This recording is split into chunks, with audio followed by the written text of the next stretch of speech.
ఒకసారి ఎవడన్నా బీజేపీ చల్లబడ్డ తీసి చెంపకు లోపడి ఒక్కరు తప్పరు ఇంకోసారి వాడనంటే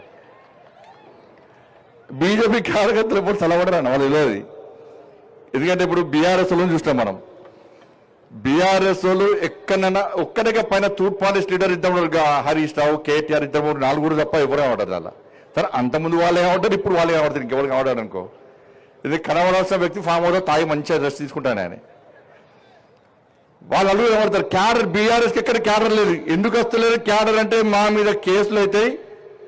మేము మొన్న ఎప్పుడు పైరుల కోసం ఏదో బీఆర్ఎస్ పార్టీలో మా బీఆర్ఎస్ పార్టీ పార్టీకి సిద్ధాంతం లేదు, దానికి నాయకుడు ఎవరిని పట్టించుకోడు, ప్రజలను పట్టించుకోడు, కార్యకర్తలను పట్టించుకోడు అని చెప్పి బీఆర్ఎస్ క్యాడర్ ఎవ్వరు బయటకు వస్తలేరు. ఇక కాంగ్రెస్ లో క్యాడర్ లేదు. రేవంత్ రెడ్డి ముఖ్యమంత్రి ఎట్లయినా మన వల్ల ఏంటన్నా, మన వల్ల మనం కొట్లాడితే ముఖ్యమంత్రి ఆయన అయ్యాడు.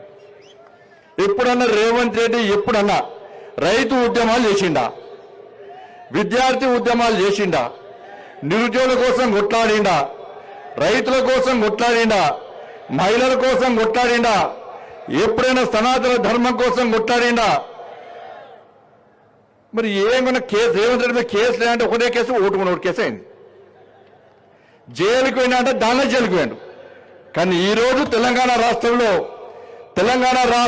5 సంవత్సరాల కాలంలో ఈ తెలంగాణ రాష్ట్రంలో ఒక్కొక్క భారతీయ జనతా పార్టీ కార్యకర్త మీద 20, 30, 40, 50 కేసులు ఉన్నప్పుడు కూడా ఏ భారతీయ జనతా పార్టీ కార్యకర్త కానీ, ఏ భారతీయ జనతా పార్టీ నాయకుడు కానీ ఎత్తిన కాషాయ జెండర్ కానీ, కమలపు జెండర్ గాని, భారత్ మాతాకి జై నినాదాన్ని గాని, జై శ్రీరామ్ నినాది గాని, నరేంద్ర మోడీ నాయకత్వం వర్ధిల్ల నినాది గాని ఏ రోజు విడిచిన పాపన పోలేదన్నా. అది భారతీయ జనతా పార్టీ క్యాడర్ కు కాంగ్రెస్ బీఆర్ఎస్ పార్టీ క్యాడర్ కు ఉన్న తేడా అన్న. ఈ రోజు ఇప్పుడు ఎన్నికలు నిర్వహిస్తే ఈ తెలంగాణ రాష్ట్రంలో వికసించేది కమలం కమలం కమలం తప్ప కాదు. ఇప్పటికే సర్వే సంస్థలు ప్రారంభించినాయి, అనేక సర్వే సంస్థలు ప్రారంభించినాయి. సరే రేవంత్ రెడ్డికి ఒక సెక్షన్ మీడియా పేపర్ వాళ్ళు రాస్తారు కావచ్చు, టీవీలో చూపడతారు కావచ్చు, టీవీలు చూపడుతున్నాయి, పేపర్లు రాస్తున్నాయని చెప్పి ఏది పడితే మాట్లాడుతున్నాడు. భాష ఆయన ఇష్టం. కేసీఆర్ తీసిన మూలగా కేసీఆర్ గారు తాదైపోయింది.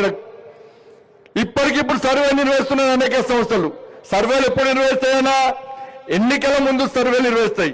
కానీ కొత్తగా ఈసారి సర్వే సంస్థలని సర్వే నిర్వహిస్తే కాంగ్రెస్ పార్టీ 3వ స్థానానికి పోయింది, రేవంత్ రెడ్డి 10వ స్థానానికి పోయాడు.